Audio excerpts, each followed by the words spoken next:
ក្នុងការរៀបចំបកគោភ្លើងនៅតាមទ្រូងផ្លូវជាលេខ5ពីព្រំប្រទល់កំពង់ឆ្នាំងមកខេត្តបាត់ដំបងấyគឺរដ្ឋបាលខេត្តពិនិត្យឃើញជារួមនៅពេលរាត្រីពុកម៉ែបងប្អូនរបស់យើងភាគច្រើនគ្រោះថ្នាក់ចរាចរណ៍ច្រើនណាស់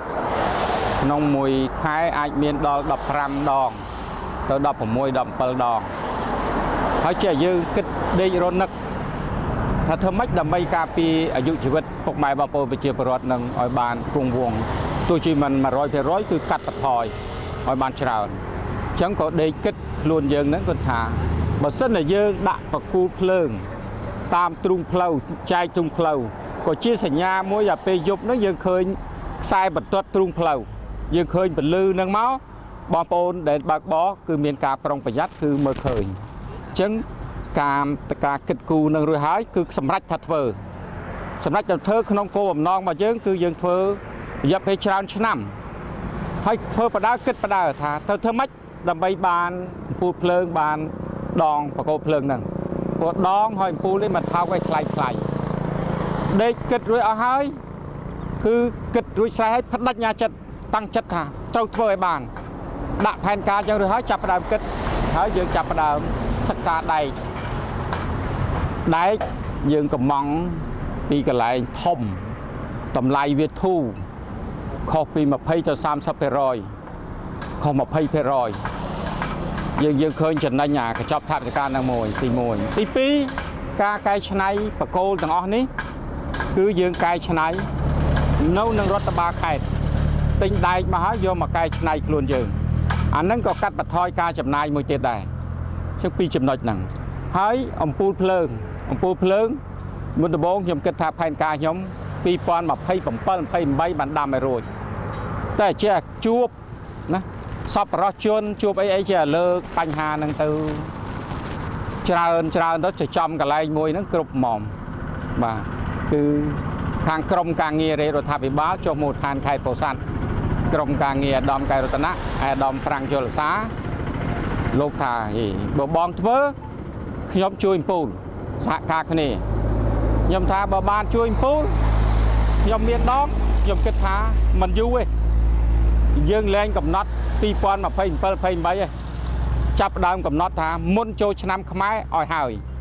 ឥឡូវថ្ងៃនេះមុនចូលឆ្នាំខ្មែរហើយនេះអូខេបន្ទាប់ខែ2ដើមខែ2ឥឡូវចាប់ដើមហើយថ្ងៃនេះបានមកឈរកន្លែងហ្នឹងមានន័យថាបិទបញ្ចប់យុទ្ធនាការដាំបំពូលភ្លើងពន្លឺព្រះអាទិត្យតាមដងផ្លូវនេះពីព្រំប្រទល់កំពង់ឆ្នាំងដល់ព្រំប្រទល់ខេត្តបាត់ដំបងដែលមានចម្ងាយ90 គីឡូម៉ែត្រហើយក្នុងនោះយើងដាក់មួយដើមគឺ50ម៉ែត្រហើយយើងគុណចែកទៅគឺ90 គីឡូវាអស់ប៉ុន្មាន1800ដើម3600អំពូលពេលដែលយើងដាក់អំពូលភ្លើងនេះហើយចាប់ផ្ដើមដាក់ឡើងបាន50 60 70% ចាប់ពីនឹងមកគឺបងប្អូនរបស់យើងធ្វើដំណើរមកមានន័យថាមានបំរុកមកចាត់ច្រើនណាស់សឹងថារថ្ងៃយប់ណាមួយថាឲ្យលឺសូរគ្រោះថ្នាក់ចរាចរណ៍ដោយលើកមុនថាមកយប់សឹងរយប់ហ្នឹងមានពី15ទៅ20យប់ហ្នឹងគឺមានបញ្ហាសឹងរយប់ដល់ឥឡូវពេលយើងដាក់អំពូលនេះហើយគឺយើងបាត់ឈឹងមានន័យថាវាបន្សាបនៃការគ្រោះថ្នាក់លុបបំបត្តិនៃការគ្រោះថ្នាក់លុបបំបត្តិនៃការឈឺចាប់របស់ប្រជាជនដែលធ្វើដំណើរឆ្លងកាត់នៅលើទឹកដីភូមិសាស្ត្រខេត្តពោធិ៍សាត់ឥឡូវបានសម្រេចតាមផែនការជូនពុកម៉ែបងប្អូនប្រជាពលរដ្ឋទាំងអស់ធ្វើដំណើរដោយសុខសុវត្ថិភាពទាំងអស់គ្នាជាចុងក្រោយក្នុងនាម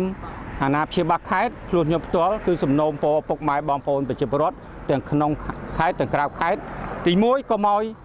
បោះទម្លាប់បោះសម្រាមចោលតាមរថយន្តតាមម៉ូតូអីទៀតពួកយើងខ្ញុំកំពុងតែរើសរាល់ថ្ងៃណាអាជ្ញាធរដែនដីគ្រប់ដំណាក់ណាកំពុងតែរើសរាល់ថ្ងៃពេលដែលយើងរើសសារ៉ាមនេះអត់មានសារ៉ាមនេះឃើញបងប្អូនពុកម៉ែបងប្អូនធ្វើដំណើរមកមានអារម្មណ៍អូយមកដល់ពោធិ៍សាត់ឃើញអត់មានសារ៉ាមអញ្ចឹងមានអារម្មណ៍ភ្លឺថ្លាសប្បាយចិត្តណាហើយឃើញពូលភ្លើងអីដាក់ចេះទៀតកាន់តែមានអារម្មណ៍សប្បាយចិត្តឃើញវាជាជីវិតឲ្យតែសប្បាយចិត្តគឺជាជីវិតដែរហ្នឹងហើយអញ្ចឹងសូមឲ្យចូលរួមចំណែកដែលអ្នកដែលរំលោភបំពានលើផ្លូវសាធារណៈដែលយើងកំពុងតែធ្វើ2ឆ្នាំមកហើយណា យុទ្ធនាការនេះ2ឆ្នាំមកហើយដែលយើងកំពុងធ្វើទាំងអនាម័យទាំងសម្ដាប់ធ្នាប់ទាំងអស់រយៈពេល2ឆ្នាំហើយបងប្អូនដែលរស់នៅតាមជ្រាំងស្ទឹងទាំងអស់ក៏ត្រូវចេញដែរឥឡូវពុកម៉ែបងប្អូនយើង99%ណាលោកស្ម័គ្រចិត្តទៅរកទីតាំងថ្មីជាមួយនឹងអាជ្ញាធរដែនដីដោយសុវត្ថិភាពណាសុវត្ថិភាពសម្រាប់ការរស់នៅក៏រស់នៅតាមដងស្ទឹងហ្នឹងវាប្រេះវាបាក់បើទឹកជន់មកខ្លាំងវាអាចស្រូបលិចលង់បាត់បង់អាយុជីវិតនៅថ្ងៃណាមួយក៏ថាបានដែរអញ្ចឹងយើងរៀបចំពួកគាត់ឲ្យមានទីតាំងថ្មីដើម្បីឲ្យគាត់បានរស់នៅប្រកបដោយសុខភាពណាសុវត្ថិភាព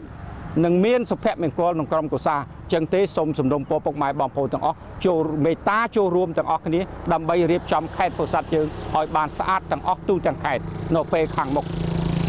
សូមអរគុណជាពលរដ្ឋងាយស្រួលធ្វើដំណើរទៅមកឲ្យមើលឃើញផ្លូវច្បាស់ក៏ងាយមានគ្រោះថ្នាក់ដែរកាលដែលមិនទាន់មានបកគោលភ្លើងនោះបុករហូតយប់ឡើងបុកតលពេលបុកខ្លាំងពេកឥឡូវអភិបាលខេត្តដាក់ភ្លើងផ្លូវឲ្យច្បាស់កុំឲ្យគ្រោះថ្នាក់ទៀតចំក្រោយនេះនិយាយចំឲ្យប្រជាជនយើងជួយថែរក្សាហើយនឹងសម្អាតភូមិតែប៉ុណ្ណេះបាទសូមអរគុណ